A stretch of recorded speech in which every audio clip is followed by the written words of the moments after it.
Hi, welcome to Balisong Meet the Makers. I'm your host, Chell Wong, and today we have our very first guest, Pall Jenkins of Acidwrx.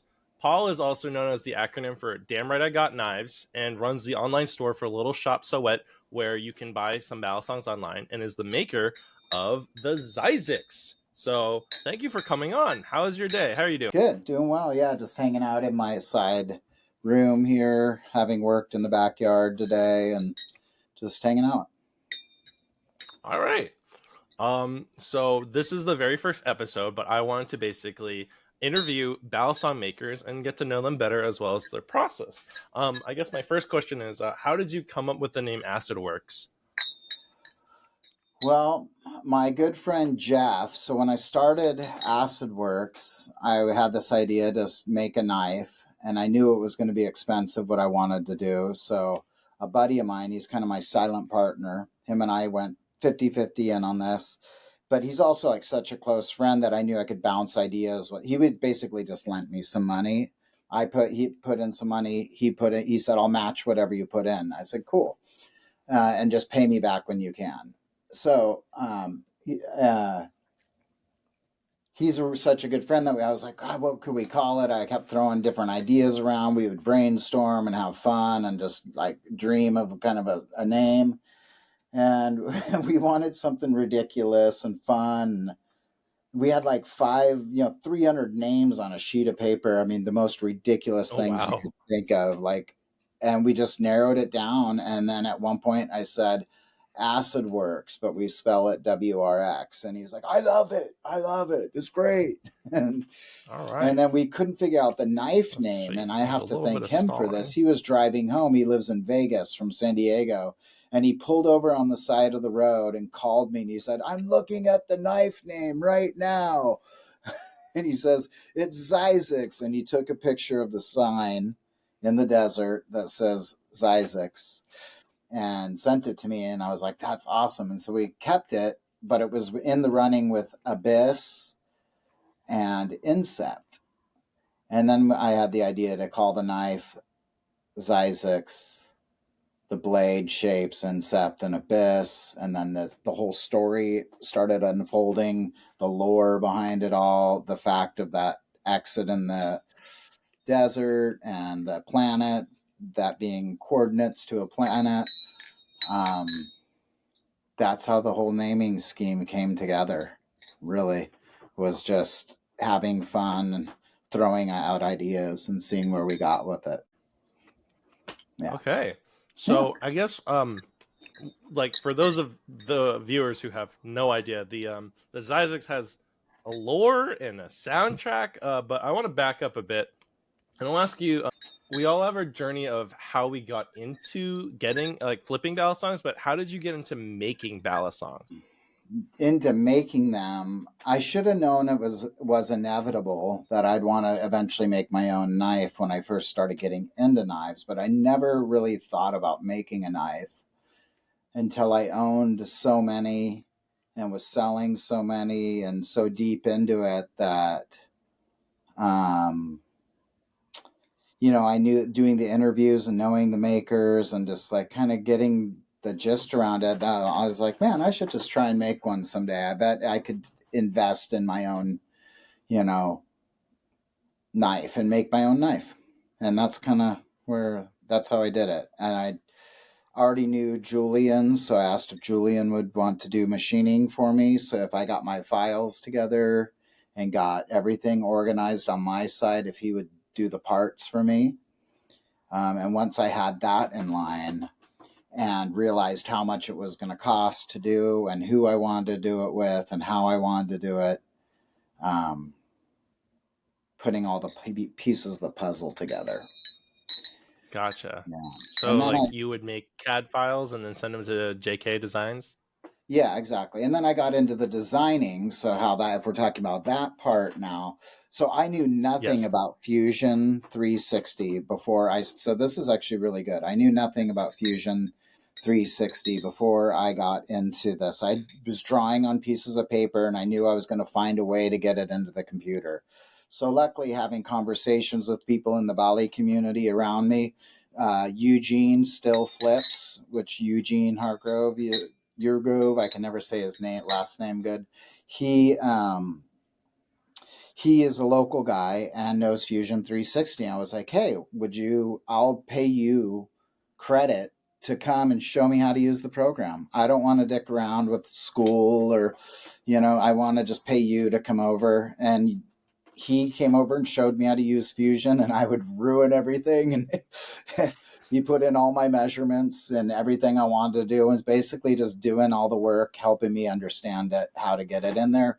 He would go home and I would tweak with it for hours. He would come back again. He earned 28 hours of credit with me Nice. doing Fusion. And I probably did another 100 or 200 on top of it because I was tinkering with things even after I had all my drawings. Because I threw everything out at one point, a couple of points where I just would do something and get rid of it to really refine the idea of what I wanted to make. So that was a lot to it. And Eugene was a huge help for sticking with me and kind of helping me see my vision through and getting it into files that could be workable. And then it was like sending those to Julian and having him look at everything and help us with the start and stop pivot area, making sure that everything was aligning right before we went to machine the prototypes, because that's really nerve-wracking. You can waste money on getting prototypes and them not being right. So as in the Fusion, you can tell the program, what materials you're using, where the balance points are, the open and close. You can work out all those things in the computer. So it was really diving deep and precise into the knife I wanted to make in every kind of sense, from like every little detail of it.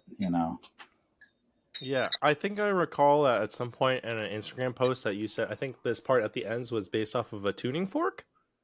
Yeah, so as I was messing around, this is more of a design feature than a functional feature. It can be functional in a grip sense for sure, but if you look at it the right way, it's like a tuning fork. Definitely the design.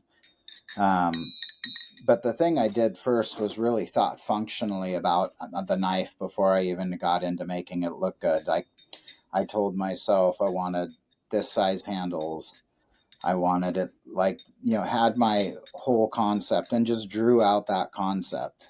This was after trying to design a bunch and drawing them. I was like, none of this is right. Let's just start with exactly what I want first, which is a long, thin blade, certain width here down to the measurements, and just drew out I wanted a little bit of tip weight. And I drew this triangle out here first on my design that I was like, somehow I'm going to The get incept. tip weight out here. I was like, I don't know how it's going to look yet. And it's these size handles with this going on slots, the little chaplain area, all the elements that I thought would make something nice, I put into this. And then after, with jimping, a little bit of thick tractor leg jimping was really important for me to have it be big and thick and not too It's many, very nice. just an elegant amount that was actually functional. And then because the texture gives you so much, I had to have textured chamfers. I wanted it more squarish round. The taper, the size of the back, I knew I wanted it full channel. I didn't want it too thin. I wanted it square. So I needed it to be 1/2 inch thick. Um, yeah. So lots of little details. And then once I got what I wanted out of the knife, then it became like, okay, how do I make that look kind of cool and different at that point? And it was like, okay, I want tip weight, so let's put this little tooth out here in a cool way. And I want slots because I wanted it to ring. Um, It's yeah, got a nice ring to it. yeah. So it kind of drew itself, is what I'm saying. And then I just kind of refined that drawing over and over and over and over.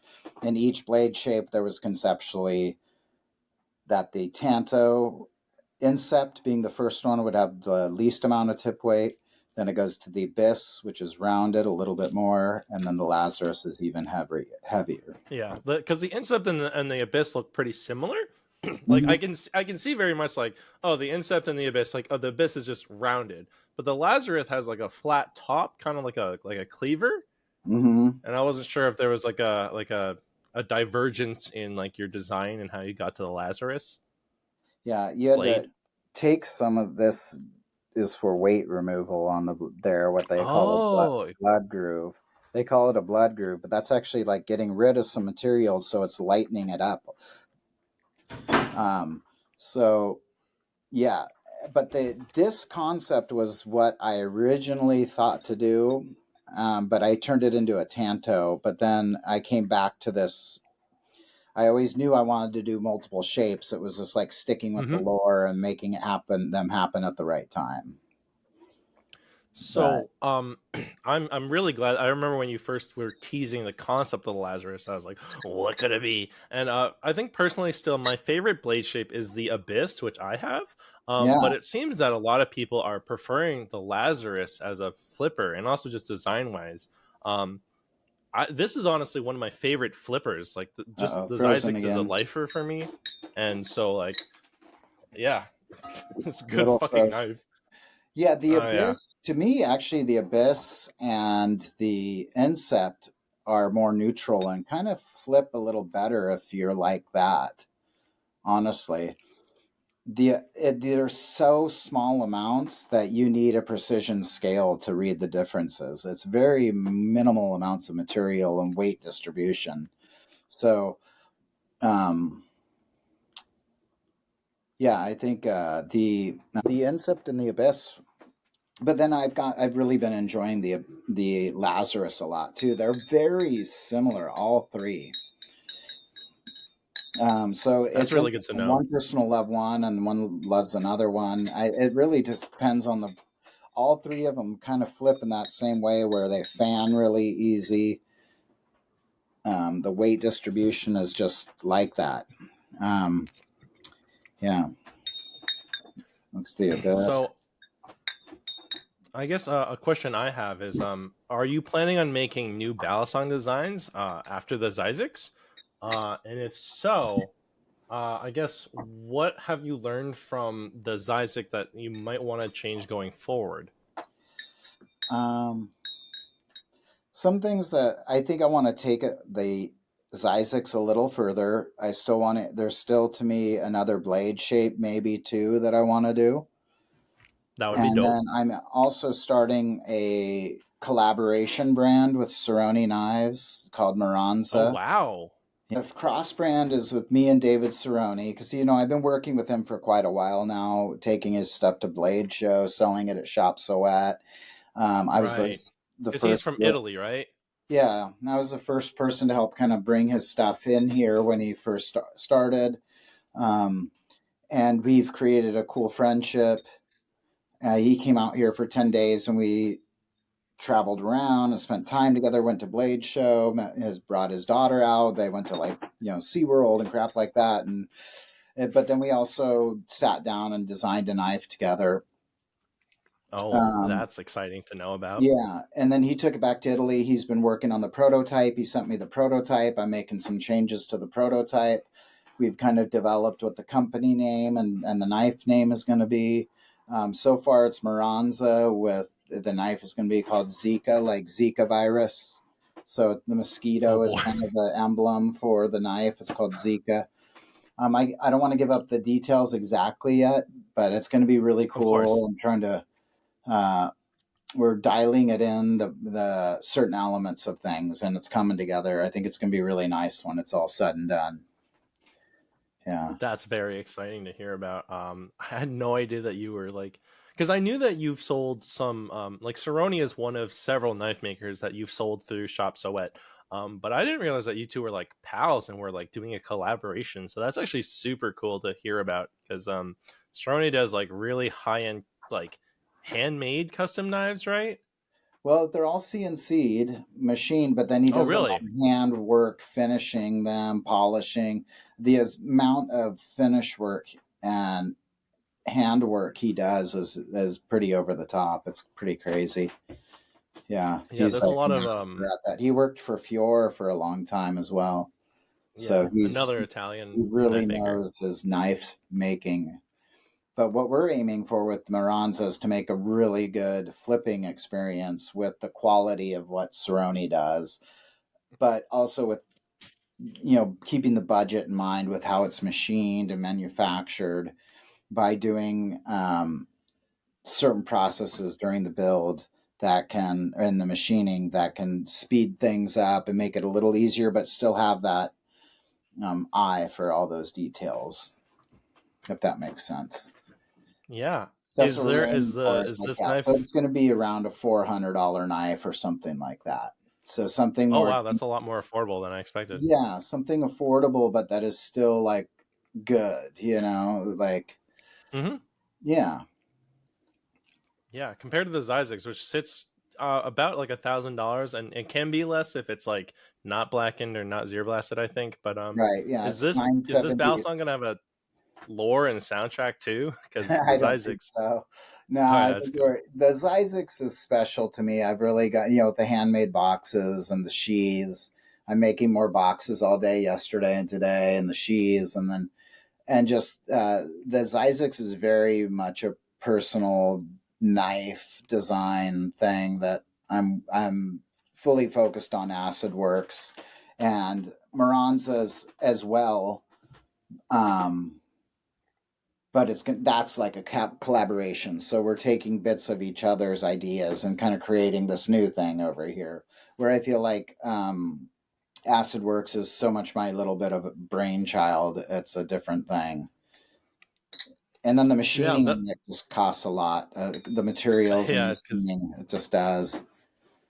I know that Julian, because a lot of people go to Julian from JK Designs for machining Balisongs in the high end, but Right. a lot of them cost over $1,000 just because of how much it costs to machine.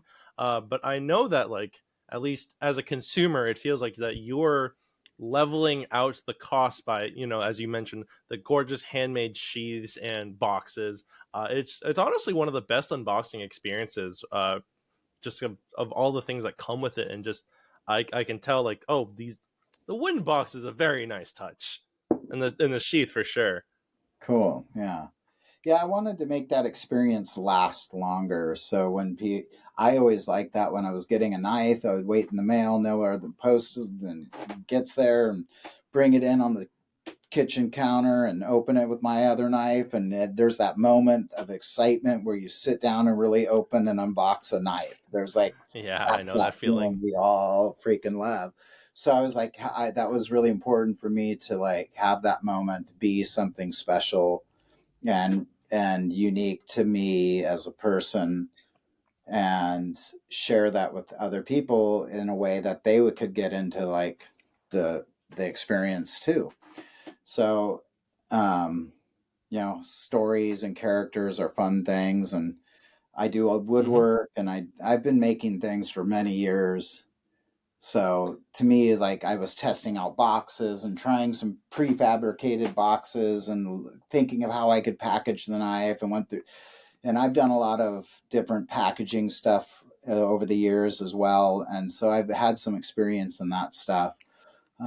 So I just was like, I can make a better box than anything I'm seeing that I could buy prefabricated for a cheap amount of money. I'm like, I can make something. I just got to put the work in, and I can make it cheaper than and way better quality than anything I'm seeing.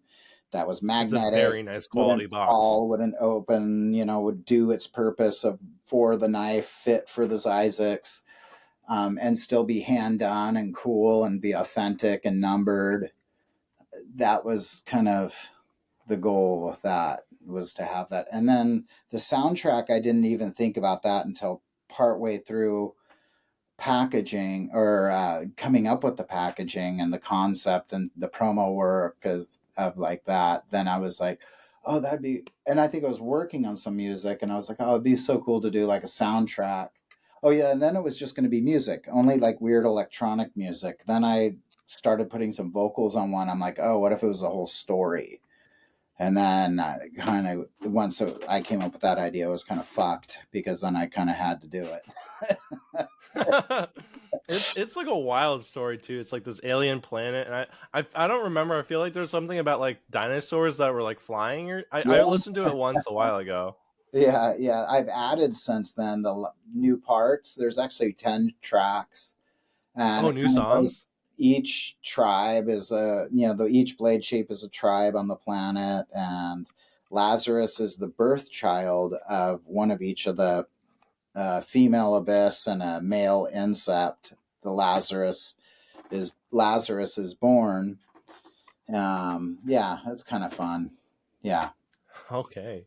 yeah, Um, I guess a question I have now, because a lot of people who flip battle songs, I was saying this earlier, people a lot of times think they know more about something than they do. And as someone who works in video games, a lot of people you think they froze know a again. lot more about how the video game industry works than they do know. So I wanted to know what is something that is a little known difficulty about your process for making battle songs. Mm. Um, I think working with assembling the first time and getting everything dialed in really good is like getting really good at assembly is pretty tricky. Like to have fresh parts and be getting everything to work perfectly and come together. I mean, the hardest part is bringing it actually all together into um, and getting your files together. There is no easy steps. It's all a ton of work. Hmm. But was that your question? Was I kind of answering? I mean, yeah, I just kind of wanted to know, like, because I think a lot of people just don't really know how hard it is to like. I assume it was very iterative to just design, and then you had to learn how to do CAD through Fusion. You said, Yeah. and also I know that like. I know you took it upon yourself to make boxes and sheaths, but just because Julian machines everything, it doesn't just mean like you get it and it's just like, oh, but it's just done, right? Yeah. Because Oh, you yeah. had to, People did think you I have get to that surface I grind? don't, that I get the knife finished. And it's like, no, I get all the parts and putting it all together and making it work. And after having designed it, I also should say there's a real art to machining too. Like, you can't, I mean, you can really put a feel on things by your machining process. Like if you think of Julian's knives, Julian's done a lot of knives, and he has a real like flavor too to his machining process. And he also speaks the language and understands how to run the machine. So when I'm trying to convey my desires to him about the way I want something to turn out, he understands where I'm coming from, and I'm actually had to learn a lot about his process along the way too. And he has to explain, we have to do it this way because that has to happen before this. There's a real Oh, for sure. process to the whole thing. So, Hmm. like even like for instance, putting textures on these is a The whole nother chamfers. process. So that's the last thing. One of the last things you do is put that cross check texture, and that adds a price. Everything has a price, Uh-huh. and because it's time, you're paying for time with things. Hmm. Surface grinding, all kinds of things. I would say surface grinding is really important to have flat surfaces everywhere for good tunes. Getting better tunes is always what people want. And what I would think makers strive to have their Balisongs have good tunes and still be functional. I think there's a trend for like crazy tight tolerances where people will be really picky about things, but at the same time, it's like you should be able to get next to zero play, and you know nowhere anywhere near tapping. But it's Yeah. then again, you'll have something like here. I'll show you like an archangel. Like look at that. Oh, yeah.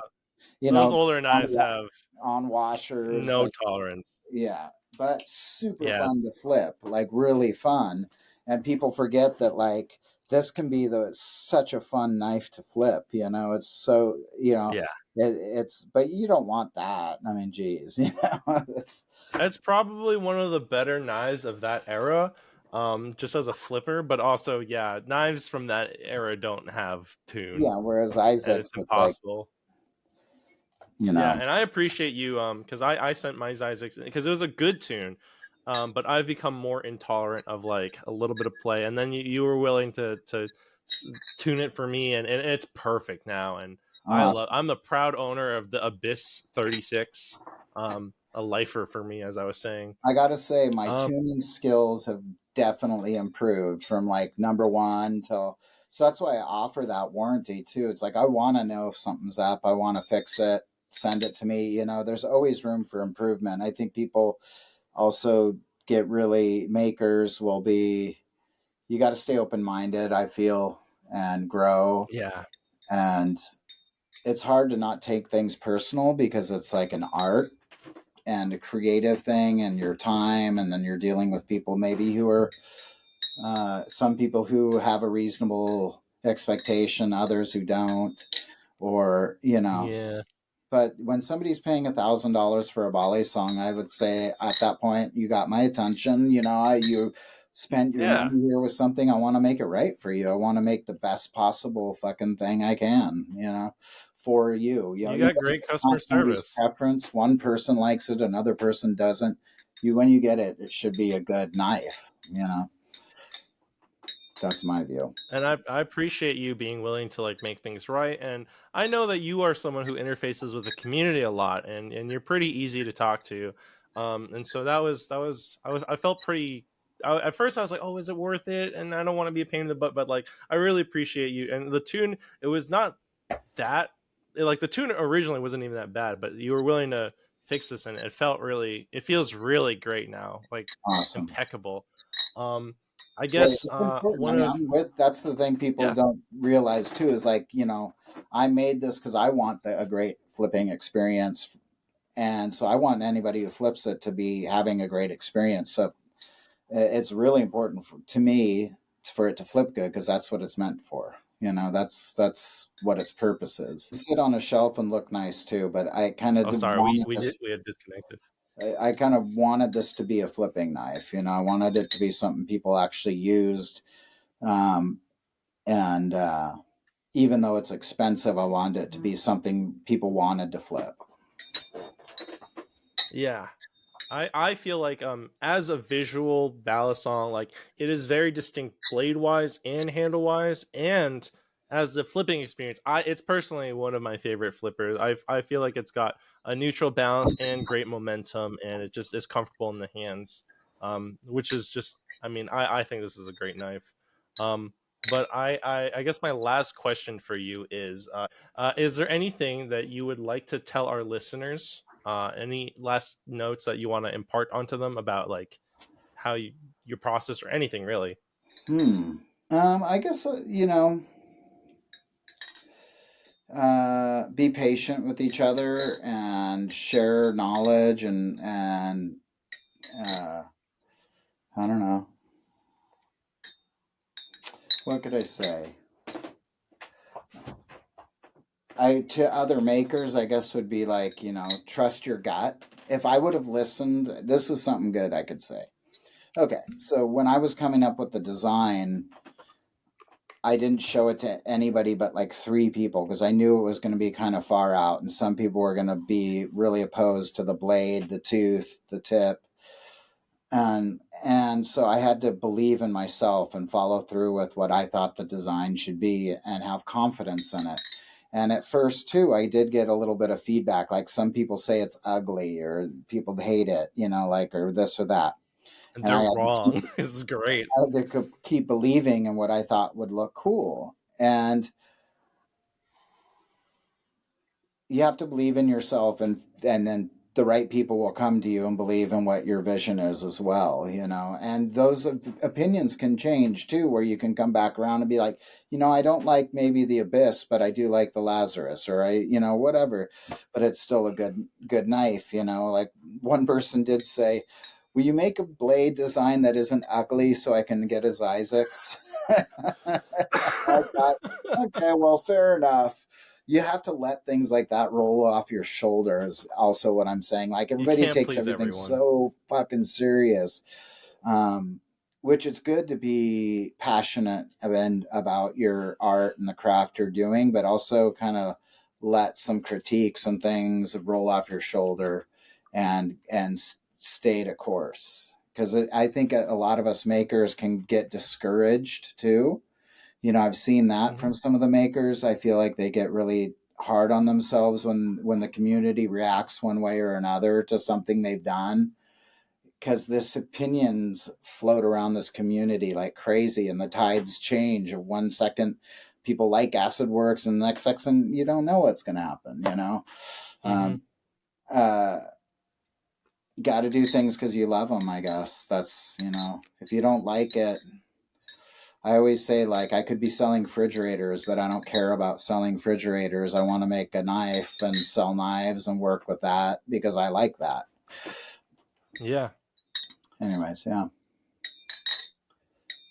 It's interesting. I never knew that. If you would have told me, 8 years ago, that I'd own a shop with knives, selling knives in the shop, and start selling them online, going to Blade Show and selling them, and creating and meeting all these people in this creative community of Balisongs, I would have never guessed. I would have been like, "What are you talking about?" You know. So it's been a surprise journey for me too, to then get to a point of be like, I want to make something now. Yeah, and you made something really fucking good. You did.